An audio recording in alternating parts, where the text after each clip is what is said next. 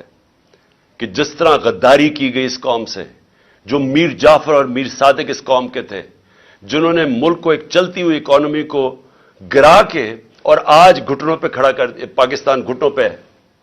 آج ہم IMF بلکہ کسی بھی دنیا کی اب طاقت کے سامنے, جب ملکی بینکرپٹ ہو گیا تو ہم کیا بات کر سکتے ہیں؟ یہ آپ کی اور آپ غداروں کی ذمہ داری ہے. آپ ذمہ دار ہیں اس کے کہ جنہوں نے اس ملک کو آج یہاں کھڑا کیا ہے.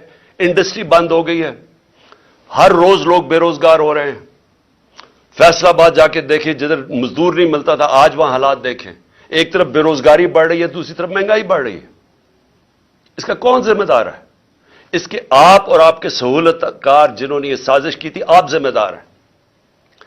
ملک کو یہاں لا کے کھڑا کر دیا ہے کہ جو ملک 6% کے اوپر گرو کر رہا تھا, 17 سال کے بعد ملک کی گروتھ ریٹ اتنی تھی, ایکسپورٹس بڑھ رہی تھی, دولت میں اضافہ ہو رہا تھا, اوورسیز پاکستانی ریمیٹنسز بھیج رہے تھے, روشن ڈیجیٹل اکاؤنٹ میں $5 ارب آ گیا تھا, ہمارے ملک میں تاریخی ڈالر آیا تھا. اور اس ٹائم پہ 50 لاکھ ہم نے نوکریاں دی تھی. اور اس کے باوجود کہ دنیا کے اندر ایک عالمی مہنگائی آئی تھی اور وہ امپورٹ ہو رہی تھی, اس کے باوجود ہم روک کے رکھے ہوئے تھے. ہم نے پوری کوشش کی عوام پہ زور نہ پڑے. اس گورنمنٹ کو گرا کے آج پاکستان کو ادھر کھڑا کیا ہے. میں یہ سمجھتا ہوں کہ یہ تقریباً ایسے لگتا ہے کہ سازش تھی پاکستان کے خلاف.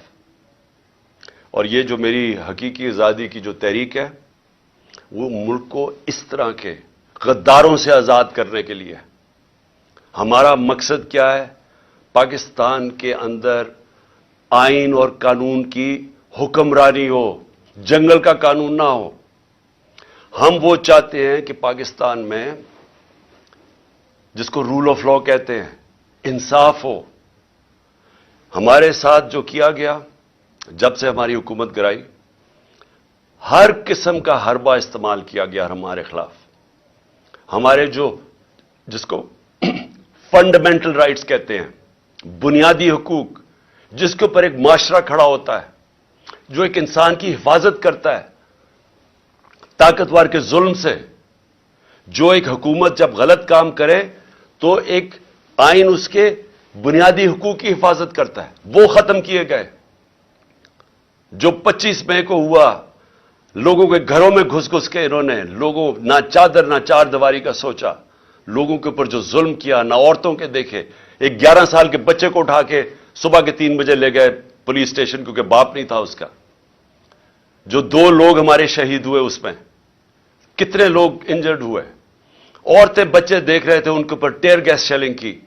پرامن احتجاج ہو رہا تھا. ایسے لگ رہا تھا جیسے مقبوضہ کشمیر میں ہے, کہ جیسے کوئی بیرونی ہمارے اوپر طاقت ظلم کر رہی ہے. کوئی کسی کو فکر نہیں تھی کہ ایک بنیادی حق ہے ایک جمہوریت کے اندر کہ پرامن احتجاج کیا جائے. اس کے بعد کیسز بنائے گئے, نیب کیسز بنائے گئے. اور میں یہ نیب چیئرمین جو ان کا خاص نون لیگ کا آدمی تھا, اس نے بھی, وہ بھی مجبور ہو گیا کہنے کے لیے کہ جھوٹے کیسز بنا رہے ہیں, اور جن لوگوں کے اوپر کیسز بنائے جائیں ان کو معاف کیا جا رہا ہے. 1100 ارب روپیہ. آپ کو پتا ہونا چاہیے کہ ہمارے 3 سال میں, 3.5 سال میں 480 ارب روپیہ نیب نے ریکور کیا, جو پاکستان کے خزانے میں آیا. 480 ارب روپیہ 3.5 سالوں میں. 1100 ارب روپیہ مزید اور آنا تھا, انہوں نے سب معاف کروا لیا. اور پھر لوگوں کو کہتے ہیں جی مزید اور تیار ہو جائے مہنگائی کے لیے. ہمارے فنڈامنٹل رائٹس نہ انہوں نے اس کی فکر کی. نیب, FIA, جس طرح کے ہر دوسرے دن کیسز, میرے اوپر 70 FIRs کاٹی ہیں, کوئی فکر نہیں ہے, جتنی مرضی کریں. اس لیے ہم نے یہ جیل بھرو تحریک کا لوگوں کا خوف اتارنے کے لیے, خوف کی زنجیر توڑنے کے لیے, کہ یہ جو خوف دیتے ہیں نا ہم جیل میں ڈال دیں گے,